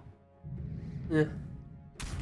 And I'll go for the Snapfire. Oh, Of we're course so they will. silly. I'm so silly, of course, yes. I just Noob. assumed it was banned, I'm not going to lie. I remember, I Yeah, must I have been thinking agree. of last game when it was banned first phase, because this time it's going to be picked last phase. And yeah, that's exactly the hero you want Oh. to see. All right. So Beast Coast opted to put the Pangolier in the off lane, Wait, what? which is naturally quite a weak laner. And how you get Pango off lane through the lane is by killing off the position 5, and then suddenly you get, let's say, corrosion and looking good. But playing into an IO void lane, you're not going to get killed. So I'm very skeptical if this Beast Coast off lane is going to ever threaten TA 2000. And if I'm saying that from now, that's often the recipe for Quest winning a game, right? So Yeah. let's see if they can remedy that through quick play or bringing heroes around. But I'm already scared for just the game because I see Void into Pangolier, like Yeah. Dilation as well. Like, oof. Yeah, I feel like they block pick themselves more than they block pick the enemy on Beast Coast. It kind of feels like this IO is a bit of a bait. They're not even using the IO really. Like none of these heroes really care about having an IO with them. Gyro's just going to do his thing. Be there for saves, be there for map play, and yeah, it's not so much about overcharging someone and yeah, maybe even baiting Beast Coast into picking this Leshrac. They know they like to play it. They'll be comfortable to pick it because they can balance it between two roles. So does feel like a bait for me from Quest, honestly. Like this could have been the plan. We'll see. But nevertheless, maybe Beast Coast is going to pull something out here which we're not ready for. But offlane Pango just a big question mark in my mind. We will see if they're able to pull this one off. I mean, at least you're comboed with a Clockwork, who's a pretty good killing hero. But it's going to be hard. It's going to be really hard to lock down both of these heroes, which both have an escape. Exactly. It's the main thing is like IO plays the lane different to most supports because rather than playing on the pull camps, you're just hugging your core. So then Clockwork will never have those opportunities of battery assault. And then sure, if you are catching the eye, you can stop the tether, but yeah, I feel like Void and I will just play in tandem this entire time. And for me, it's how well can Chen and the Medusa do bot lane to free up the Chen to then make the moves on the map. Because sure, a Chen, Clock, Lesh plus Pango doing things, very, very strong, right? They can punish Chrono, they can punish Doom. Like, Quest, they have damage in Chrono if Snap's there, or if Lion has Finger. If those heroes aren't present or having a good game, then you're basically playing the waiting game for the items to do the work for you, right? So I think there is a cool opportunity for Beast Coast to try and break this game, but if they go even or behind in lane, then yeah, it's disaster. And already a nice D ward from Quest. This is the spot basically. You walk down, you walk into the tree line. If you get hit by a tower, you know there's a high ground ward. So nice stuff there from Quest to check for the ward instantly. Yeah, I was gonna say it was pretty good from Schofield to place the ward and dodge the gank, but yeah, they've kind of read them. Again, you can just see that Quest have done their homework. You know, they feel like whatever that means. I'm gonna Google what that means. Jim What did it Park say? wrote on the minimap. I'm not gonna say it. I'm gonna Google it first. okay, good plan. Playing safe. Good plan, yeah. There's lots being. I think Sacred just wrote his own name. Supposedly, it means very good. Oh, nice. Yep. Either way, yeah, nice. Sure. Schofield. There was like 6 meanings, so I just picked one of them. Sacred, some Malik, Schofield, Jim Park, all down here in the bottom lane, fighting it up right now. They have got not enough damage to bring him down. Schofield with that blood grenade upon him needs to be careful and won't be careful enough. Omar will be the one getting first blood on the Lion. Not the start you wanted, right? But oh, okay. So this is going to be the variation, right? They're going to put Stinger with Sacred in the top lane. And of course, we mentioned how Clock into Io isn't going to feel too good. Do you throw the Chen up here and play on the camps and stuff? But maybe it helps. that could be enough to offset it. Yeah, maybe. Still feels tough. We'll see what they're able to do. I mean, my again, like, it's just now you have no killing potential basically with the Chen, right? Like, unless anybody really takes a step too far forward, and you can punish. But in terms of like stuns, control, it's not a whole lot. Depends on coming the out from creeps. Chen. Yeah, I guess. I think it entirely depends on creeps. Like, the fact that you have Penitence allows you to trade. Like, here he's done a very good job. Like, this is the kill threat you have if Curry oversteps. And then if Stinger gets a good creep, let's say the Harpy with the damage, or some poison to reduce the healing, like, I could see it playing well for them, but it's very much creep dependent and Koyori overstepping. Like, Tier 2000 will never die in this lane, unless he misplays or wastes Time Walk, right? Yeah. Volatile. Like, we'll look away and suddenly it's like, oh my god, Koyori's dead. Sacred's got a level advantage, you know, and lane's over potentially. But we'll see. This is the lane that everything can happen in. The other lanes, in theory, should be just static trades to farm. Yeah, I would imagine so. I mean, Noob can pull off some pretty crazy stuff with Snap 5, but you don't usually see it in the laning phase unless you're level 6 and you go for like the cookie into kisses. That old chestnut, but unlikely to see that. Yeah, they got some brutal late game tilings on Quest though, like looking at their draft and how it functions. And now we're looking at one of the more boring lanes in this game. A Doom farming against a Medusa. Ooh, it's just the good old trader farm. Schofield doesn't really have too much kill threat. I think level 3, if they got 2-point Battery Assault with 2-point Mystic Snake, that could be a chance for them to kill off Malik. But yeah, I'd almost like to see Schofield move down bottom perhaps and take the Twin Gate. Try and see if you can surprise someone who maybe use a Time Walk to get away on low HP or something, and then catching them out with the wraparound could be a good way to set up this top lane for some success, because, you know, you're with a Medusa. I think killing heroes is going to be kind of difficult.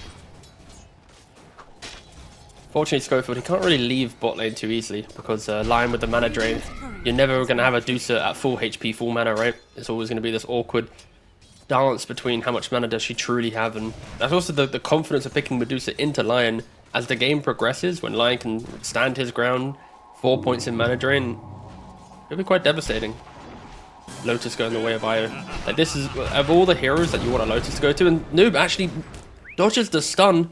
One more click, goes for the high five, dancing around the trees. Can't find him. Taking a lot of damage from the tower as well. That was close. Jeez, I mean, there were many ways Noob could have died there, but he managed to sidestep it all, and now he's got Cookie and he's got Scatterblast, so Mago needs to be pretty damn cautious here. But yes, as does Noob. They both have enough damage for, actually not quite enough mana for Dark Mago to pull off the Lightning Storm Splitter. Ooh, bottom lane, yeah, that's going to be a kill going the way of Malik. Under the tower though, but they don't have enough damage. The creeps are there to tank it, and Malik will just be able to walk himself away. Medusa really can't assist much. This death will now allow the TP to mid to help the Leshrac if he doesn't get the rune, but it's 4 minutes, so he should be able to go 1-for-1 on the water runes. And because of that, yep, he just TPs back to bot lane. Up in top lane, could be in a bit of trouble here. Sacred with the swashbuckle will be able to finish the job under the tower. The constant harassment from Stinger and Sacred is just too much for Kaori to handle in the end. And they will get to bring him down. The lightning creep has prophesized. He found it. I mentioned this was the creep they needed, and they got it. They found the key creep. And also they got the Vol Assassins. There were 2 creeps I mentioned. They got both of them. All right, hype. All right, good job, Stinger. Easy clap. Yep. It's only 5% regen reduction, anybody? Yes, please. Thank you very much. Kaori actually cannot Schofield, buddy. You just came back to bot lane. Oh, man. He's very, very low. Cogs are out, trying to make it down. Omar trying to chase Schofield, trying to make his way through the tree line, and does so pretty nicely. That was a cute gank, but now he's kind of in no man's land. Through the trees. Oh, they meet. He's going to walk up those steps. He walks up the steps. He gets a kill. He doesn't know. He's not aware. I mean, Schofield's aware, though. What a juke. Oh, he gets away. What a gamer. Oh, someone's twin gating. Uh-oh. Jim Park doesn't have any mana left. Oh, no, it was Roshan. Very scary. So I got baited. I was like, oh, what's happening? It was just Roshan, repositioning. Changing home. Going to his abode. Wow, Dark Mago forced out of the middle lane. Forced all the way back to base. Looks like he did push in the waves a bit before traveling out here, but yeah, still a great lane for Noob at the moment. And he did the classic mid lane thing. It's go to base, TP in, insta-place ward, but there's already a dire sentry, so as soon as that wave pushes up, they'll be able to de-ward it. Sacred is getting jumped top lane, has the swash to be able to disengage if needed. He's holding it. Slightly risky there. A bash would have been disastrous there, but TA doesn't find it, and now goes on Stinger instead. Stinger, does he have it? He does have bash. You'd be surprised. Hey, there we go. There we go. Gets it off. No complaining about RNG now. Could be the worst possible time for it, though. But regardless, we won the middle lane. Schofield's gone, but they're going to be able to trade it for a kill onto Omar. So just a bit of a just supports agreeing to kill each other's supports. Mid laners agreeing to kill each other's supports. Yeah. Just still can't get over useless. This void was a bashing. It's like very unfortunate. This goddamn Stormcrafter zapping away time and time again. So goddamn annoying. I think honestly beastcoast done a pretty good job in this lane. They've got the IO kills when needed. The Pango's farmed quite nicely. He went for the Vanguard, so he's respecting the fact that he is a squishy hero. Like they found a way to get him through the lane where some Pango players would have, it would have looked quite messy. So yeah, props to beastcoast. I think they kind of overperformed based on what I expected the lane to be. Also helps that they put the Chen here as well. I mean, that's my original expectation. But Noob comes in, looking for the rotation here onto Sacred. No cookie available from Noob. He's going to have to try and do it with the right clicks. There's the cookie, gets the mana, and gets the kill. Ah, the classic Noob rotation. Yep. TP in. TP in this room. He will die, though. Leshrac's here instead. Yeah. Gets a counter. Go on to T2000 as well. He doesn't have time walk for another 3 seconds. He's gone. Dark Mago says, you call that a rotation? This is a rotation. Watch and learn. Very nicely done. And he's going to get himself a bottle refill for his efforts as well. Quite delightful. Yeah, as you can see on Sacred, he is level 25 at least on this hero, so, plays a ton of it. He is definitely a specialist. Loves these kind of mid lane heroes in the off lane. Likes to find momentum and find kills. No, they're running to Dark Mago. There's 4 heroes here, though, so they should be able to bring him down. Leshrac taking a ton of damage. Noob finishing the job as Kaori will get the kill. Schofield, it's all they're going to come into this one, though. I mean, cogsing up Noob here, but I'm not too sure what this is going to achieve. Chen's here with the creeps as well. It's damage, but it's not going to be enough to get any kills, I don't think. Noob's going to focus on clearing out this annoying centaur. Gets rid of the crafter as well. Then meanwhile, Omar just chasing down Schofield with the help of Kaori, and the supports get it done. Bringing down Schofield, and Noob's also able to bring down Stinger with the kisses as well. So, yeah, pretty uncalculated play there from Beast Coast, I would say. Yeah. You want to try and gank the snap. Oh, Doom thrown out onto Lesh, but he's just out. See ya. All right. Doom the stun target. TP yourself to safety. Easy peasy. I feel like for Beast Coast, you want to play away from this snap fire. You know, we're seeing it here time and time again. If you go towards Noob and the supports are amping him up, it is going to be just devastating to kill. Like, you don't really have great damage. It's a lot of damage over time, right? The spam of the Chen creeps, the Lesh, the clock. Yeah. Well, Quest is quite build? punchy.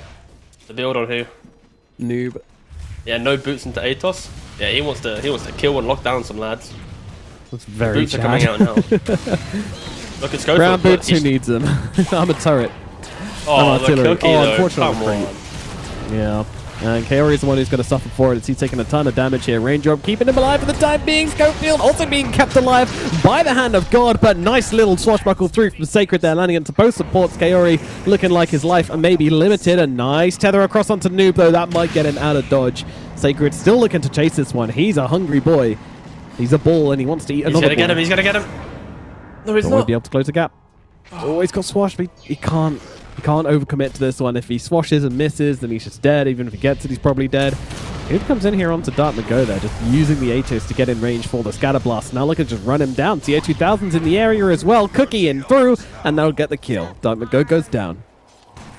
Quest is just so good at continuing the fights and understanding when to actually go for it. And you feel Beast Coast, they have an opportunity to go and they overextend. It's unfortunate. Also, the small thing in that play, Stinger, he mismicroed his Wild Ring Ripper. Rather than pushing the Leshrac closer to the IO, he pushed him away, and then obviously the fight extended to this Void TP in and whatnot. But yeah, Quest showing that they are ready to fight and playing beautifully around this Snapfire. Yeah. I say, and then they die. No. Yep, okay, Kaori does take a step too far forward. Finally, Beast Coast bring enough heroes to the engagement. And looking to bring down Noob as well. Omar comes in, 3-man stun. That is nice, but it's not nice enough. Noob's still going to fall. Dharma goes in range for the Pulse Nova. That's going to be yet another kill going their way. My goodness, Beast Coast, they bring the numbers, and this time it pays off massively. It was like, you know, Quest are vibing. They're doing all, and then suddenly it's like, uh-oh. Beast Coast just brought absolutely everybody to this fight, and now Clock hit 6, he's got the jump, so... I mean, Quest, they've been playing beautifully, but they need to be careful, because I think the comparison is, Quest will bring 3 heroes to a fight with confidence, because Doom and Void naturally want to farm. Void's going Midas, Doom also goes Midas. But Beast Coast, they're going to be the most hungry group of 4 possible, doing everything they can to give Medusa time to farm. So there'll always be a slight numbers advantage to Beast Coast, and we're seeing it here. But it is just constant fighting in that regard. 3 Protect 2 versus 4 Protect 1. We'll see There which we one go. comes out on top in this series. I mean, so far, you know, look at the net worths. It's not obviously that crazy, but I'm sure we'll see Gym Park take over. Like, this if is Gym beautiful. Park isn't bothered, Both Midases Medusa are will coming out at take the same it. time, Nomad. Like, Huge. the northern courier, the southern courier, they're flying out at identical yeah. times.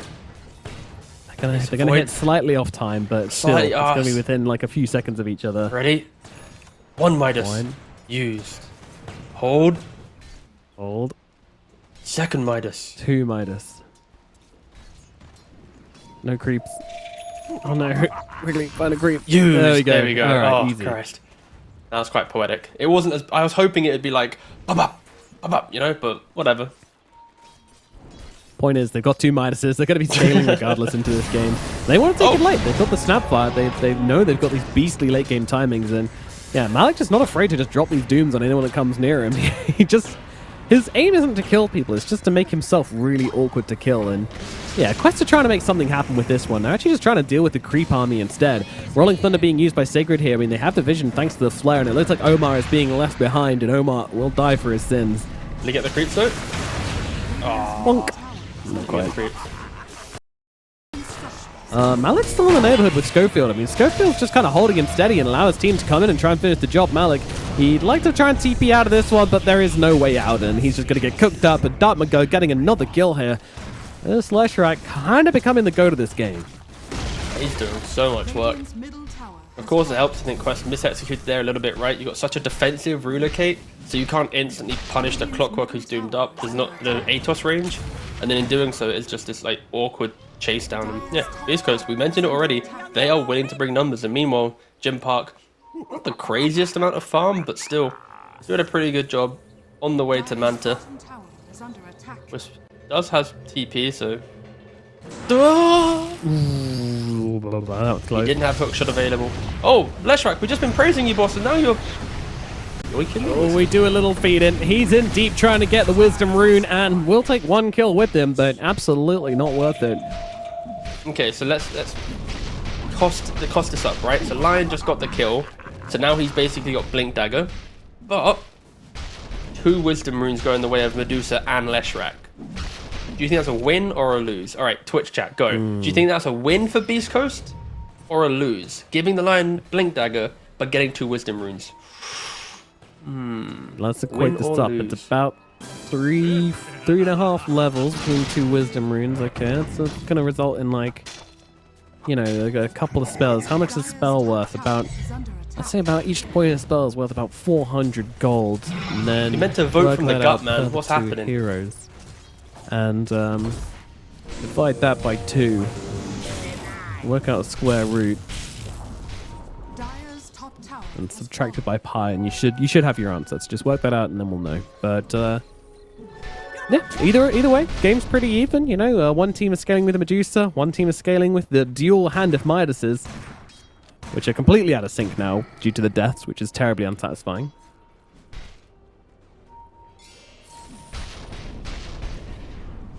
Now, hanging around bottom side quest. Looking to maybe take a poke here, but Schofield, he's just kind of sitting under this ward, and in comes Omar. Reveals the ward vision, and they'll take down that observer from... Actually, the best thing, Nomad, is I checked the win-loss, and literally the first 2 guys, one guy says win, one guy says loss. So, alright, yeah, of course. I know it's going to be the 50-50.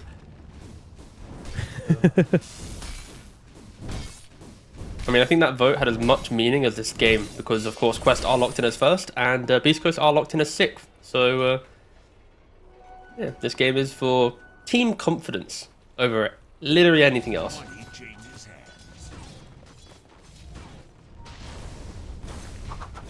Yeah, but I mean, Beast Coast need it much more than Quest do at the moment, I would say. This is true. They are on a very downward spiral right now, so getting a win, especially against Quest, would give them a little bit more confidence going into the play-in playoffs. Don't know if that's the actual official phrase, but you keep saying it, so I'm kind of subscribed to the idea for now. Yeah, I'm trying to sell it, you know. I don't think they have an official title, but yeah, they're the play-in playoffs. Sure. Just rolls off the tongue. Schofield, he's in no man's land once again. This is his home, though. This is where Schofield lives. He just built a Yules as well, the madman. Yeah, they're actually itemized for a very cool window, because Medusa's shifted from the Manta, just going straight for Skadi. Oh, there we go. Another Doom. The moment Malik. Malik's just like trigger happy with the Doom. Maybe it's an auto cast, because any hero that comes near him just immediately gets doomed. And in comes Dartmago, jumping in from the sidelines here. Omar does throw down the stun. Chronosphere comes out from TA2000. Kaori is positioned perfectly to keep him empowered. This is so nice from TA2000 and Kaori to bring down Dartmago. Now looking for more, and they didn't even lose Omar during this as well. Malik will eventually fall. Sacred rolling around, trying to find a target as Omar jumps in, trying to get the stun out onto Schofield. But meanwhile, TA2000 is kind of cut off, but he doesn't seem concerned in the slightest. Sacred trying to match his jump forward, but can't quite do so. But now, TA2000 in some trouble, out of mana, out of health, he is down. And that is the big kill of the fight. Sure, Dartmago dies, but losing your carry like that for Quest feels pretty bad. Oob and Kaori around together. Look at Kaori. So faithless. The moment his carry's dead, he finds a new tether target. No loyalty on this man. Said he could be in some trouble here if he's not careful. Utilizing the tether, get across the river. Pretty nicely done. Just so we're no matter, we didn't clock it, but if we click on Snapfire for a second, it's a very important revelation. The triple Midases. Oh my god, the dream. Yeah, for some, but Quest clearly wanting to play this much later, and it's given beastcoast so much confidence. Like, you've got a Skadi complete on Gym Park, you've got everyone, all the other players basically picking up just active items, right? Yours on Clock, yours on Lash, Blink, Solar Crest. Like, if you just look at the wider picture of beastcoast, they are the stark opposite of what Quest is trying to do. And look, oh look, Nomad just appeared on screen. Don't know why he's in the game. Are fortified. Oh, Well, interesting. That's a bit weird. Yeah. Hello, Yeah, everyone. you did. Cool. You just died as Oh, well. you're welcome. Sorry, mate. Tower is under attack. So, yeah, So I mean, lifelike. triple Midases, you know, my pub teammates, they were right all along. I kept telling them not to do it, but, well, inarguable now. Bottom tower has fallen. I think we're both in agreement that this Quest lineup will be so insane if they hit level 25, multiple items, refreshers, etc. Right? They're cool. It's gonna be so fun to watch. Top tower. Levels is to boot, but like Yeah. it gives beastcoast a very nice opportunity. Like Stinger, he's done a very good job at progressing the game for his team. And just look what I mean. Like you've got Sky. What's the Medusa buying? She's going for She's going Ads as well. Okay. Sanjin Yasha. She's gonna go into Sanjin Yasha Aghanim. Ag Shard. Yo, we don't see this build too often, but it's kind of cool, right? Just being able to, once you pick up the shard, you reflect the stone gaze or the snake to then do the stone form as well. Like, it's very cool with cold blooded, and of course with the Ags, then you turn people into stones. So like, it's a lot of control, but it will give everyone else some teams and purpose. And I'm not opposed to it. Right? It's about survival. You just need to survive the Chrono, survive the Doom. And if you just get your spells off prior, then you'll be fine. I think beastcoast, they're in a really good position after a very difficult start of the game. I feel like they're in the sure, driving yeah. seat. Next Roshan's the key for me here. Like who can really take the edge and get the Aegis. Yeah, and it will be the first Roshan as well, so. No extra goodies, no cheese or anything like that. They're just looking to control up this bottom area and maybe start to push for it. And yeah, I'm not sure I see Quest really intervening much. I think they just want to farm the map where they can. I don't know. Like, do you wait for Midas plus 1 item? Midas plus 2 items? Do you just wait until 25 on Snap and 25 plus Ags on Doom? You know? Like, what timings are we looking at here? If any. The scaling timing, Nomad, please. Yes. the waited out, boss. Alright, so Aegis is just freely going towards the way of beastcoast. Middle tower. Of course, Aegis against any of these big time-based heroes is going to feel very good. And yeah, Jim Park, he's always toying with his quick buy, you know? Like, he has the Manta, he goes Skadi. He has the Sanjin Kaya, Sanjin Yasha, sorry, not Kaya. Boom, he's going Ags, but... Yeah, we'll see if Even beastcoast guessing. can execute on their timing, yeah. It's only us who are guessing at this point. Maybe his team are aware. Dire are But you'd like to think Nah, they'd it's be when aware. they watch the replay and they'll be like, what was he building? Oh, he's misleading us again and again. Clearly. This is a, yeah, I mean, I guess the question isn't what timing's a Quest after. It's more like at what point will Quest actually come and fight Beast Coast? Because they let them have Roshan, okay, they let them have bottom tier 2, okay. I mean, they let them have mid tier 2, they let them have top tier 2, they let them have high ground? I don't think so, but what windows are they looking for? We shall see. Dire's middle I tower think you can is clearly under see that attack. Quest are getting the BKBs up online as well. Fortified. You got the Snapfire got the BKB, Voids, Uni and Ograx away. And that is going to be their tanky timing to deal with the nuisance of the Pangolier and the fight, the Leshrac chip damage. And it's going to get to a point where it will be Medusa versus the world. Dire's middle And tower is are under Beast attack. Coast really doing enough to do that? They are taking away some of these tier 2s. Wow, look at this reload in the middle lane. It's kind of They're going insane. to get a kill. Schofield, if you get seen by the creep, okay, Ferrari, farewell, boss. Radiant's courier. It was nice. There goes my hero. Rest in peace. All to get Faces Void towards the middle lane to get some farm and get him out of danger. Mission accomplished. Some salutes for the IO. Yeah, map's starting to get a little bit small for Quest now, you know, giving up a lot, so it's time for a smoke. It's time to get things back Here we onto their go, come on. terms. All right. Oh mate, it got so slow. Let's be honest. This game got to quite a lull. Not lull, but a lull. And here it is. Malik with the blink. Dinger been found. Surprise! Okay. Yep, they thought it was a high ground. At least I'll take down the army, or at least a couple of members of the army. And now comes a Chrono Spear. A little bit of a runaround for TA2000, but nevertheless, they will be able to get on top of Schofield and bring him down. But now, who is in trouble in the backlines? It is Noob who's been caught up, but they've also got the Doom mount onto the Leshrac. Now, can they follow up with that is the question. Jim Park's coming into the fight, and he's trying to take down Noob. Noob going for the TP out. It's kind of tricky because I can't see which way he's facing, but the hookshot comes in and interrupts him, and he will end up going down. Meanwhile, Malik stuck on the high ground here inside the cogs, being beaten down by Schofield. He will die as well. And the Beast Coast do take that fight. I mean, it takes a little buyback from Schofield, but that's okay.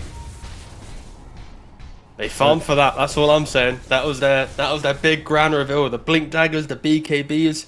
They blinked to a high ground. They chrono a clock, and East Coast pulling ahead. And that was a little bit cheeky from Noob, right? He goes for the BKB TP whilst taunting, so he's spinning. So you don't really know, like you said, you don't know exactly where he's facing.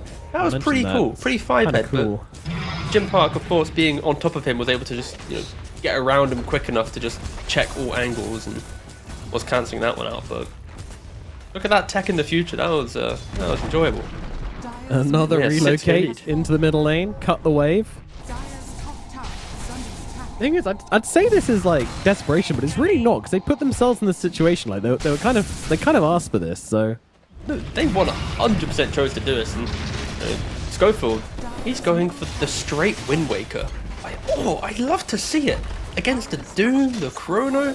Yeah, it's sick. If this clock can actually, whip out a Wind Waker at this point, at any point in this game, it'll really disjoint that aggression. So I think Beast Coast, they've been itemizing and playing quite nicely. Whilst Quest, it's like, they're playing just their own little mini game of how much farm can we get before it ends. And yet to see the team play that Quest have dominated with in this group stage. Ooh, Noob trying to set up onto Sacred here, but yeah, he's kind of being held still. All right, BKB TP out, done. Knows that Beast Coast are making their way over. There's a tier 2 tower here for them to take, so they will take it. And just to be clear, they didn't take the middle lane of barracks, at least not the melee barracks, because of this reload play, which they keep making on the IU and the Faceless Void. And now they're here and they're not even reloading for it, so they're just running here regardless. TA2000 and Kaori just running around the map doing whatever they want. Schofield trying to be annoying. You can see just Quest. Schofield's doing this, yeah. Come on, Quest. You got all your spells, boys. There's a point where you can fight, right? Age is soon to expire. Here we go. Jump in with the Doom and immediately just trying to get down that Leshrac, but they don't really have the follow-up. There's nothing to be done here. I mean, the Faceless Void, he's not in the mix just yet. They do have the reload, but they don't want to use it, and Schofield's just threatening them the whole time as well, so they can't actually reload in. Now, Jim Park, well, he is out of mana. How long is left on that Aegis? Chrono comes down, and they've timed it perfectly. Now they need to bring him down. They need the damage, then just can't find it. They go on the backlines here, controlling them up. They're keeping Jim Park alive. Can he get himself away, though? TA2000 desperately just trying to bring down the Medusa, and will be able to do so. Prokofiev Mjolnir gets it done. Now they can look towards Dark Mago as well. He does have enough mana for the split earth, but he needs to get himself away at the same time. TA2000, he's back into the mix. Kaori's here as well, and they're going to get another one. TA2000 on the Faceless Void, getting it done. Just the fact that Void got the kill there, but just the fact that also Schofield, he completely destroyed the start of that fight, preventing the Eye in the Void entering. Of course, the Medusa eventually went down, but she was so close to getting a Mystic Snake off, but just the raw damage Void was able to pump out with the Mjolnir, with, of course, the amount of attack speed he had. Like, it was one snake away from it potentially being over. Jim Park just not able to get it off. Yeah, Quest keeping themselves in the game for one fight more, but double buyback was the expense of that. Both Snapfire and Kaori had to throw away some gold to get back into that fight. Yeah, it's the cost. That said, the Faceless Void, big win from him. 1,200 gold gained from that fight. What does he get with it? Diffusal Blade as well. Diffusal Blade comes out for him. Okay. We saw how important taking away that mana was just through damage, and if you throw in the Diffusal Blade on top, it can fully prevent Medusa, especially with her build here, going for the Ags, the Sanjan Yash. Like, there's no Butterfly, there's no Manta to maybe force the Void to think about who he's really hitting. There's no survivability. It's just raw HP, raw tankability with the spells that she has in play. Tier 2000 comes across Sacred here, and that's a lot of damage coming out from Sacred. Void actually, time walks away a little bit late, so he doesn't get the health regen from it, but in comes Kaori once again, healing him up. Jimpark's used the ultimate now, and they'll take down Kaori with ease, and now TO2000 committing hard onto the juicer, everything once again being thrown towards Jimpark. Schofield tries to come in, uses the eels to just hold back TA2000, but they've got the damage, they've got more than enough to bring down Jimpark, and once again, the Medusa is dead. Now the move across towards the sidelines, TA2000 has been caught out a little bit here, time walk away, running through the trees, trying to get himself out of this one. Meanwhile, on the backlines, they've found Stinger, but Noob stunned up by Dart Mago. He's going to get another one, and now they move forwards onto Malik as well. The Doom's in some trouble as well. I don't think he's got a way out of this one. He'll move to the side, he'll move to the left, but he cannot get out, and the Doom will fall as well. 3 dead on the side of Quest. They do bring down the Medusa, but it costs a lot. And can they get much from this? I mean, Jimpark, he started that fight kind of prematurely, throwing out the Stone Gaze. Because he didn't have that up, he then eventually is, you know, squishy enough to die because he doesn't have that defensive taunt. With Leshak on your team, Edict's going to do the work for you. There isn't a chrono in place. Dartmugger needs to be relatively careful. Say relatively, because he's still incredibly tanky with Bloodstone. Omar commits. TO2000, he's on it. Oh, the hook hookshot misses. Okay, well, that's going to get the kill. Honestly, looked like that should have been on point, but nevertheless, he'll go down. Sacred as well, also in trouble, and that will be a double kill for TA2000. That is insane. And again, those steps on the hook shots just always make it look a little bit off when, yeah, off target. That's unfortunate, but 2 big kills as Quest once again holding this high ground, and the triple Midas lineup, it's showing signs of maybe paying off at this point. They've held the high ground for such a long time now. I mean, beastcoast are just throwing bodies in. I don't think they're showing much discipline in trying to close out this game. Wait, Omar, they're coming in to help him. Okay, TA2000's got to be a little bit careful, but Kaori, they're not really targeting him at this point. He's got the relocate in 2 seconds. He needs to reconnect with the Void. Oh, he double-clicked. Surely, right? He goes Malik in the Doom. Onto Schofield, why not? BKB out from TA2000. He's committing hard. I mean, Jimpark doesn't have that much mana left. They might be able to kill him. The damage is there. The bashes are in. The man attacks so fast because Kaori's back from the dead and helps him out. He reload away, but comes sliding back in to help out. And now they'll move across towards Stinger. Oh my god, this is some messy but beautiful Dota. It's like a Picasso.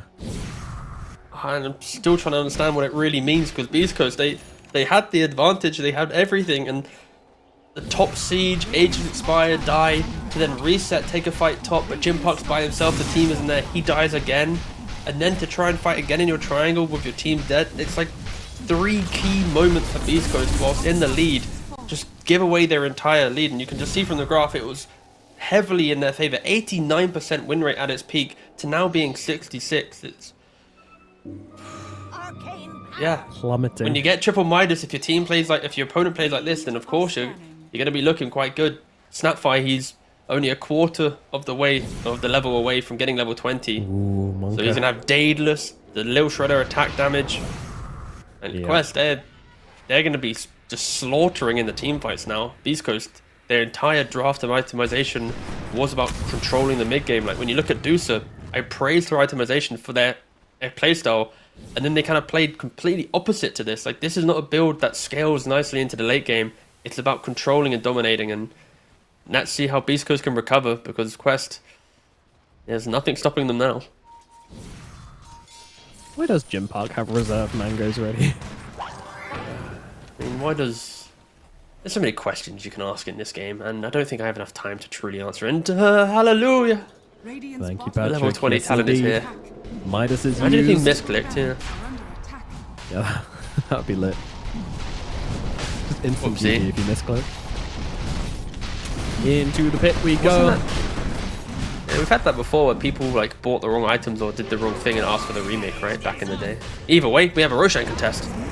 We certainly do. They're coming in for this one. Kiss is coming over. Well, it feels like it's more for the vision than anything. Noob just going to stand his ground against Sacred and just try and take him out. At least over half health taken away. Then comes TA2000 looking for Stinger. They've ignored the Roshan and they're going for the kills instead. They know they need to defend this as they don't want to steal to come in. Meanwhile, we've got 2 fights breaking out. TA2000, he's interacting with the Medusa. Meanwhile, on the sidelines, they're trying to bring down Sacred, and they are able to do so as Omar gets chased down by Dart Mago. Medusa in the middle of everything. She's doomed up. TA2000 gets on top of him, but does get stunned immediately, but now starts dealing the real real damage to the Medusa. The Yules is out to buy him a bit of time. Dartmouth doesn't time it correctly, and now he's just sat inside the Chronosphere. The TA2000 with the BKB. Beautiful stun across from Omar as well. They do have the damage to bring them both down. Noob from the sideline. Pew, pew, pew. GG. What? I mean, no buyback, I guess, but... Nah, that's a good GG. Nah. Trust, that's where you GG. No, because like Beast Coast, they had this, not had this game, but it was their game to lose in their positioning, right, and how they chose to fight. They take the fight top tier 3, sorry, with Aegis, they lose the fight. They take a fight straight away after, Gym Park dies again. They take a fight in their triangle, moments after respawn, they die again. They contest a Roshan, they die again. 4 big deaths on their carry in a row. Beast Coast, they went from punishing potentially a triple Midas strategy into then getting carried away with that aggression and that kind of that raw nature of Dota against teams like Beast Coast, against Quest, sorry, will punish you. So yeah, unfortunate for Beast Coast, but just not disciplined enough to capitalize on this rare opportunity of a triple Midas lineup. Yep, and if you're watching this, then don't try this at home. Please, for the love of God, don't try this at home. But like, okay, we're seeing here, right? This is the moment. You have the Aegis, the Chronos stops the Dusa, instant stop the region as well. And then at this point, yeah, you might have lost a couple heroes, use a couple buybacks, but this is the point in the game where you expect Beast Coast to take the top racks, reset, maybe farm for the next Roshan, go bottom, mega creeps on the card, and then we fast forward to the next one. Look, Medusa's already dead. Congratulations, Beast Coast, you still get the kills after, but imagine if Medusa was alive in this moment, or maybe joined the team or waited like 3 seconds. I think the first high ground siege, that doesn't matter. It's the fight after where they fumble, that's the real throw in this game. So yeah, decision making was the undoing for Beast Coast here. Yeah, and I gotta say, like, I didn't like the Axe Shard thing which this Medusa was doing. Like, yeah, you've got damage in your Leshrac, but at the same time, like, you just need to finish the game, and I don't think Axe and Shard lets you do that. I think Axe and Shard actually stops you doing that, because it doesn't give you much sieging, you know, it doesn't give you much damage, and I don't know. It's easy to look back and like kind of blame things, but all in all, you know, yeah. I'm down to do it. It's fine. We can do it. So at 25 minutes, Sanj and Yash gets complete with Aegis. 8 minutes later, 4 deaths have occurred on Medusa and the game's over. So we can say it. It's fine. Like, they tried to do a cool strategy. They didn't execute on it. Whatever, right? Like, it happens, but they need to clean it up as they move into the next stage. They aren't eliminated. They do enter some playoffs to enter the next group stage. So they still have a chance to bounce back, but if that's their execution, then they will be the underdog for sure. Yeah, they will. It's it's interesting, and yeah, I want to say one more thing before we throw it over. Is that this is the first time in a while I've seen a game end where a team has actually the favored win probability. They had about 10% win probability still on Beast Coast. Now, admittedly, Quest were yet to take the Aegis, were yet to kind of do any damage. They just won the fight, so it probably hadn't quite updated yet. But it's still kind of funny to see a team lose with a positive win probability. So that is going to do it. The Beast Coast versus Quest. Huge congratulations to Quest as they now take the top slot in this group. And you may be asking what's coming next. Well, my friends, I believe we've got a 1v1 tiebreaker coming up around the corner to sort out some... Yeah, that's what I've been told. Hype. So, yeah, pretty exciting stuff coming up. We're going to have Bod versus... there is? There is. Yeah, them's the rules. Very excited for that. So, we're going to throw it over to a break. In fact, that's the end of our casting journey, at least for now. Might jump in a little bit later on, but at the moment, I don't think so. But it's been a pleasure if this is the last one. Been a pleasure casting Riyadh Masters. Been a pleasure to bring you guys the action. Hope we did the game some justice, and enjoy the rest of the tournament, and enjoy the 1v1 coming up with Gareth and Wagamama. We'll see you later.